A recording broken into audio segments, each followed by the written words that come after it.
next question was, did anyone ever rescue you literally or figuratively? And the answer is yes, figuratively.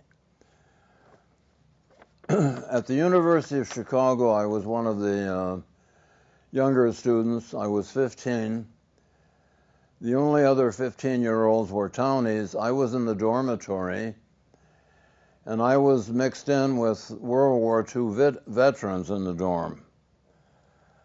During orientation week, we were introduced to various extracurricular activities, and one of these was a group called Acro Theater, which was an early forerunner of Cirque du Soleil. In other words, circus without animals. And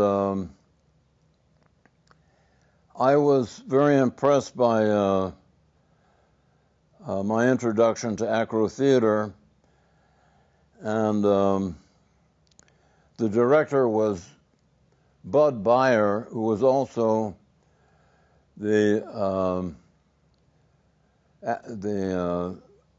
gymnastics coach, the varsity gymnastics coach. And after witnessing the performance, I decided to join Acro Theater, and I also signed up for the junior varsity gymnastics team to satisfy my PE requirement. I should tell you that the University of Chicago under Robert Hutchins was known as the Great Books curriculum. In other words, instead of textbooks, we had to read original works. And the other thing that was a little tricky was the fact that the only examinations which counted were the comprehensive examinations at the end of each year. This was kind of difficult for me because I was accustomed to textbooks, not grade books. And the fact that there were no midterms or any other examinations which counted led to absenteeism and terminal anxiety about the comprehensive exams at the end of each year, which were the only exams that counted.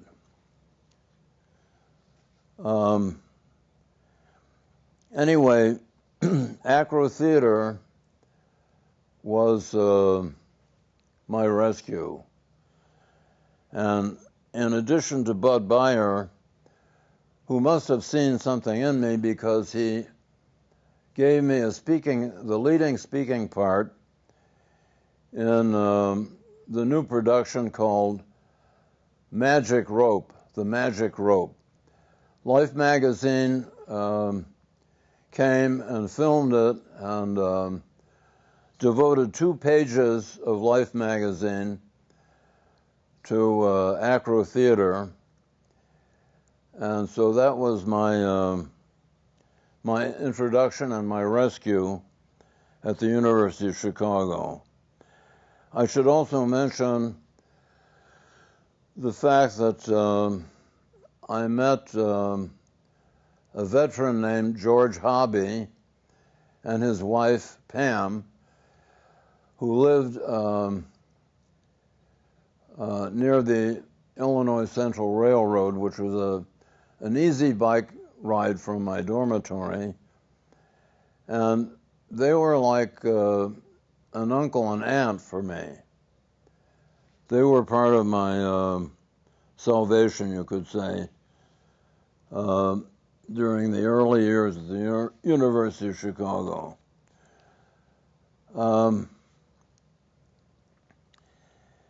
I was going to add something about my mother. She was treated for depression, and she was being seen by a psychiatrist named Farnham in New York, and in 1953 I got permission from my draft board to spend a year at the University of Stockholm. And I arrived in Sweden at about the same time that my mother arrived to visit relatives in Torsby, Värmland. And we had a nice time together, and that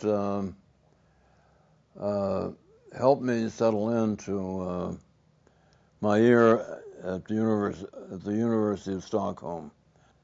During the year in Stockholm, some of us went to the Nobel Prize Awards, and some of us went to meet the Crown Prince of Norway in Oslo, and also some of us went skiing in Lapland at the spring break, and all of this was very therapeutic for my mother, and also it gave me material for my master's thesis. I was going to add that I got my BA from Chicago when I was 17 because I took summer classes. And so I had a year before being drafted when I came back. And during that year, I completed my master's thesis.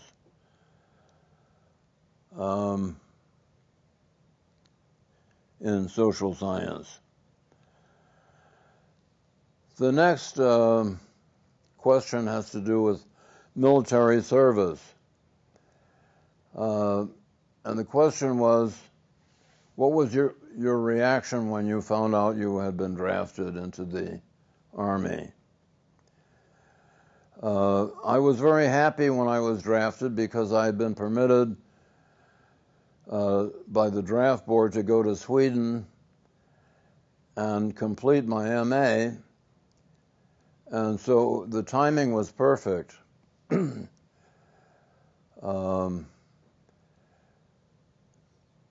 Basic training was at Fort Leonard Wood in Missouri, and after basic training I was assigned to an artillery battalion at Fort Bliss in El Paso, Texas. I hated the artillery, but I managed to get reassigned to another post in at Fort Hood. I was assigned to the mental hygiene clinic because of my educational background. I was able to get into the medical corps, and I served my second year at Fort Hood, which is an armored division, and I had a very good year in the at the mental hygiene clinic, and after discharge, my first goal was to find a job, and on the basis of my experience in the medical corps, I applied in Washington, D.C. to the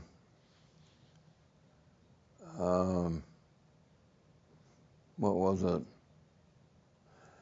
National Institute of Mental Health. And I had an interview at St. Elizabeth's Hospital. The person interviewing me was Irving Goffman, who soon became famous for his work on the warehousing and exploitation of mental patients at St. Elizabeth's. The book was entitled On Total Institutions. So I was appointed as a GS7 at St. Elizabeth's Hospital. The most famous patient there was Ezra Pound, who had broadcast for the Axis in Italy and escaped being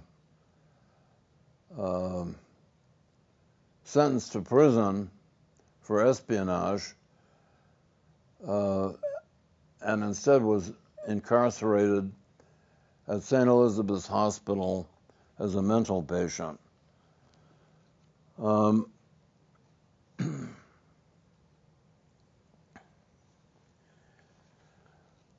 During my second year, to satisfy my reserve obligation, I decided to apply for a commission. And during the first interview, they said to me, "What branch would you like to serve in?" I said, "I think civil affairs and military government sounds like a good post." He said, "Well, we don't have any openings in that field. How about military intelligence?" And I thought, well, that sounds good.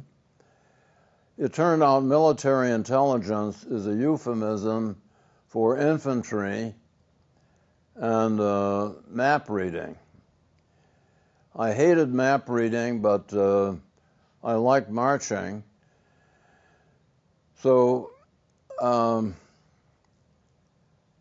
military intelligence was my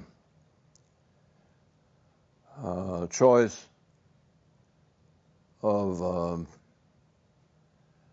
options for my reserve obligation. I served 2 years active and 7 years reserve as an officer, and by that time I was married and had 4 children. I met my first wife at the Officers Club in Washington, D.C., and we produced 4 children in 5 years. And Vietnam was not an attractive option, so I let my commission lapse. I stopped going to summer camp, and I stopped taking correspondence courses, and the commission simply quietly expired.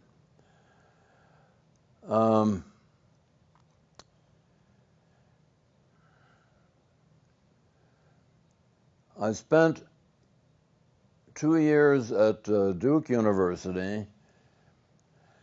They were not on a PhD program. They were not good years, and I left before completing the program. My first teaching position was at a women's college in Spartanburg, South Carolina, where Strom Thurmond was on the board of trustees. I used to have to shake hands with him at commencement. And he was the guy who, with the help of Joe Biden, put Clarence Thomas on the Supreme Court.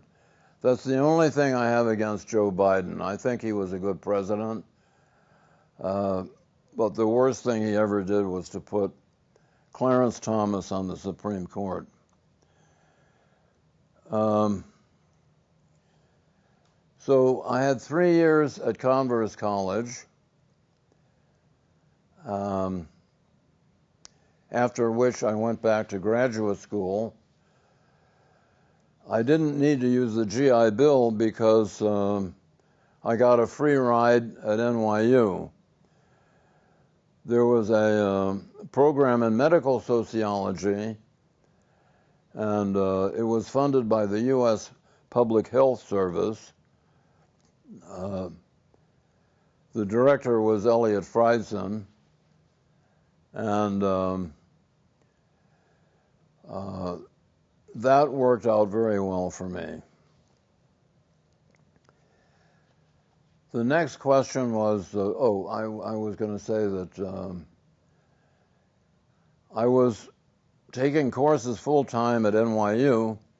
I was teaching full-time at Brooklyn College, and I was staying with my parents in Brooklyn during the weekdays, and on weekends I spent with my wife and 4 kids in Staten Island, taking the ferry to and from Brooklyn and NYU, and riding a Lambretta through the Holland Tunnel, and also on the West Side Highway, which was a very scary thing to be doing, but it had to be done. Grading papers on the subway, my students were complaining that they could see nothing but red slashes on their papers, but somehow I got through it, and my next posting was at Dickinson College in Carlisle, Pennsylvania, where I spent 3 years. The next question was, what was the happiest day of your life? My first thought was that the happiest day was the day I sat for my oral defense of my dissertation at NYU. The dissertation was entitled "The Negro Physician: A Study in Mobility and Status Inconsistency." And while I was still in New York, I interviewed 98 Negro physicians. I had to be cleared by the National Medical Association, which at that time was more likely to represent Negro physicians than the American Medical Association. I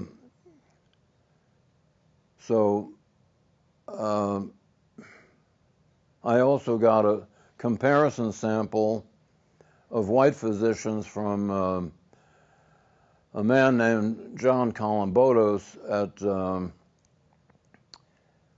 the Brookings Institute. And I used a technique called multivariate analysis to determine whether E. Franklin Frazier or Gerhard Lenski was closer to the mark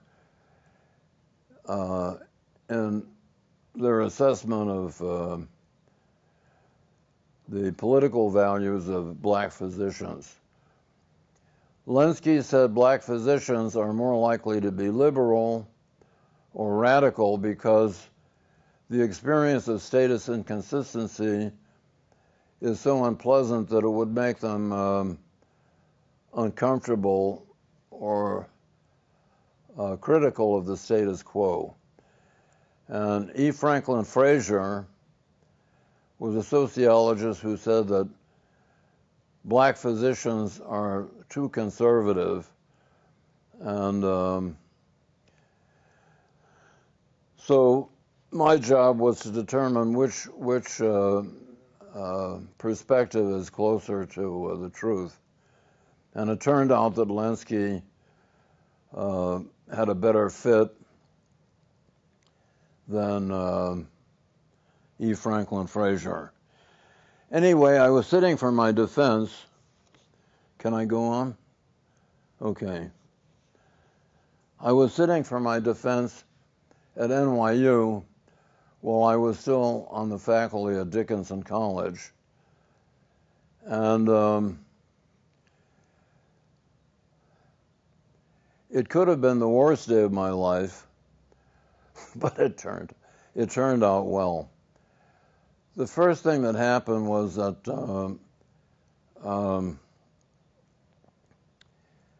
the chairman of the department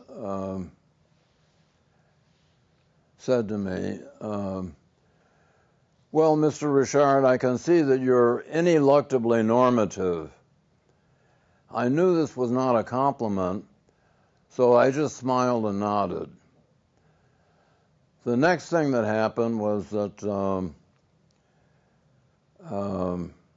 another faculty said,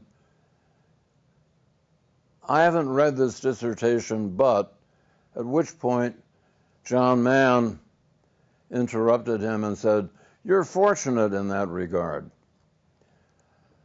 This went on for about 35 minutes, and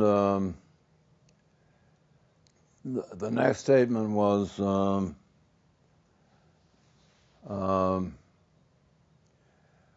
we found your answers evasive and prosaic. At which point, my dissertation advisor, who was Elliot Friedson, requested that we have a short break so that he and I could go out in the hall and discuss the situation. When we got out in the hall, there was more conversation, and then he said, they were disturbed by your rigidity. Again, I just smiled and nodded.